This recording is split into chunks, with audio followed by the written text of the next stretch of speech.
महादेव। जय शिव शंकर भोलेनाथ। सभी भगत जनों का कल्याण करें। जो भी भक्तजन समय निकालकर श्रावण मास में आपकी दिव्य कथा का श्रवण कर रहे हैं, कल्पना कीजिए स्वयं भगवान शिव हिमालय राज के द्वार पर खड़े हैं। ना किसी भव्य जुलूस में, ना किसी राजसी ठाट में, बल्कि साधु वेश में, शांत, दृढ़ और पूर्ण तपस्यारत भाव से।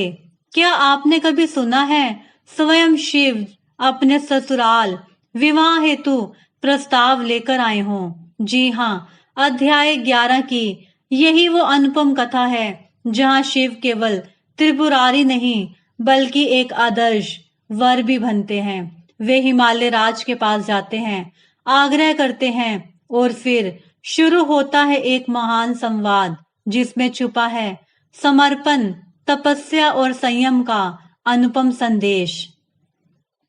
आज की कथा सिर्फ देवी पार्वती और भगवान शिव के विवाह की ओर एक कदम नहीं है, बल्कि यह बताती है कि भक्ति, सेवा और विश्वास से भगवान स्वयं आपके द्वार पर आते हैं। तो आइए आज के इस अध्याय में जानें कैसे भगवान शिव करते हैं हिमालय राज से संवाद, कैसे होती है तप स्थली की रक्षा की व्यवस्था और कैसे जन्म लेता है गंगावतरण स्थल का अद्भुत इतिहास। पूरी श्रद्धा से सुनिए शिव पुराण अध्याय 11, शिव का प्रस्ताव और गंगावतरण स्थल की स्थापना। हर हर महादेव। जय शिव शंकर भोलेनाथ।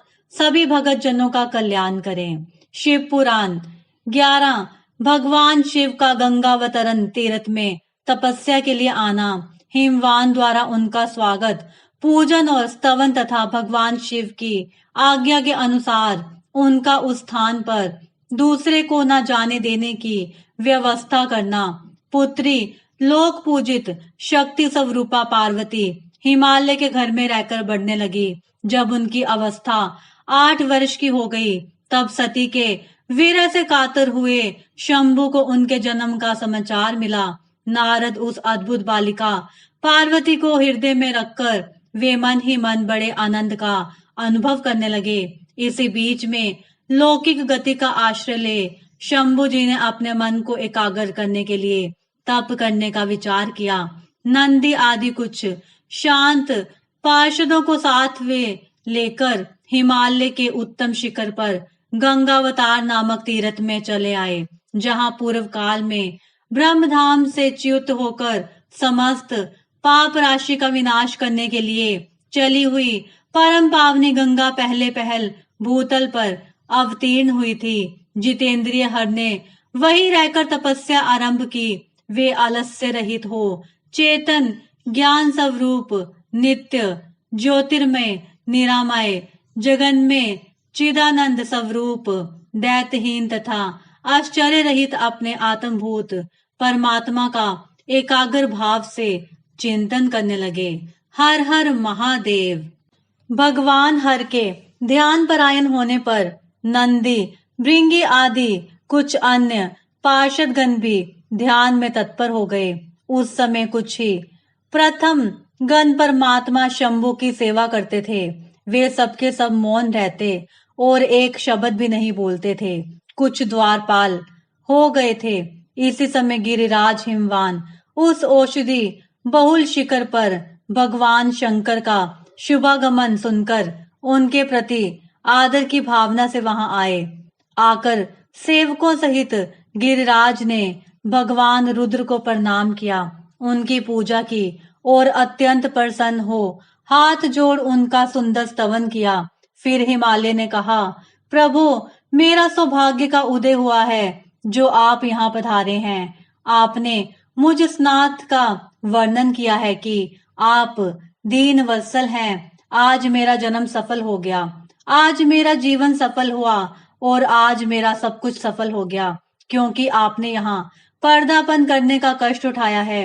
महेश्वर, आप मुझे अपना दास समझकर शांत भाव से मुझे सेवा के लिए आज्ञा दीजिए। मैं बड़ी प्रसन्नता से अनिश्चित होकर आपकी सेवा करूंगा।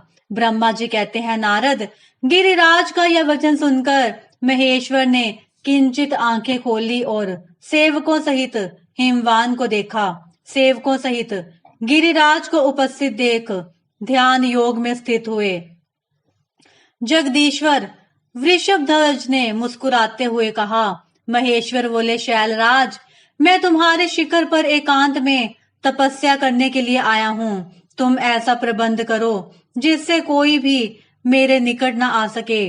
तुम महात्मा हो, तपस्या के धाम हो तथा मुनियों, देवताओं, राक्षसों और अन्य महात्माओं को भी सदा आश्रय देने वाले हो। द्विज आदि का तुम्हारे ऊपर सदा ही निवास रहता है। गंगा से अभिषिक्त होकर सदा के लिए पवित्र हो गए हो। दूसरों का उपकार करने वाला तथा संपूर्ण पर्वतों के सामर्थ्यशाली राजा हो। गिरिराज, मैं यहाँ गंगावतरण स्थल में तुम्हारे आश्रित होकर आत्म संयम पूर्वक बड़ी प्रसन्नता के साथ तपस्या करूंगा। शैलराज, गिरि श्रेष्ठ, जिस साधन से यहाँ मेरी तपस्या बिना किसी विघ्न बाधा के चालू रह सके, उसे इस समय प्रयत्न परक करो। पर्वत प्रवर, मेरी यही सबसे बड़ी सेवा है। गंगावतरण नामक स्थान में जो मेरे पृष्ठ भाग में ही है, मेरी आज्ञा मान कर न जाए, यह मैं सच्ची बात कहता हूँ। यदि कोई वहां जाएगा तो उस महादुष्ट को मैं विशेष दंड दूंगा। मुने इस प्रकार अपने समस्त गणों को शीघ्र ही नियंत्रित करके हिमवानु ने विघ्न निवारण के लिए जो सुंदर प्रयत्न किया, वह तुम्हें मैं बताता हूँ, सुनो। हर हर महादेव। जय शिव शंकर भोलेनाथ। सभी भगत जनों का कल्याण करें। हर हर महादेव।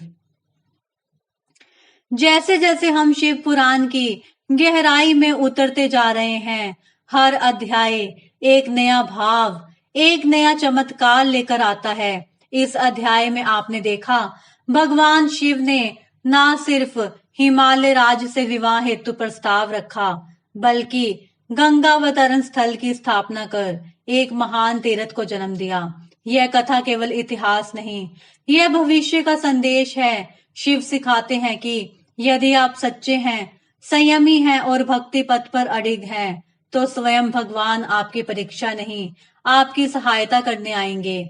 और यही भाव है सावन का, जहां जल से शिव का अभिषेक नहीं, बल्कि भक्ति से हृदय का अभिषेक होता है। गंगावतरण का यह स्थान हमें याद दिलाता है कि हमारी तपस्थली, हमारा मन स्वच्छ हो, संयमी और शिवमय हो। अब जब हम अगले अध्याय की ओर बढ़ते हैं, तो जानेंगे कैसे शिव और पार्वती का यह पावन मिलन एक दैवी संयोग बनकर ब्रह्मांड की दिशा ही बदल देता है। इस दिव्य यात्रा में जुड़े रहिए। वीडियो को लाइक करें, शेयर करें और चैनल को सब्सक्राइब करें। कमेंट में हर हर महादेव लिखना ना भूलें। पूरी कथा सुनने के लिए इस प्लेलिस्ट को जरूर देखें, शिव पुराण कथा सीरीज, और चैनल पर जुड़ें प्रभु के प्यारे पर। हर हर महादेव। ओम नमः शिवाय। ओम नमः शिवाय। ओम नमः शिवाय। ओम नमः शिवाय। ओम नमः शिवाय। ओम नमः शिवाय। ओम नमः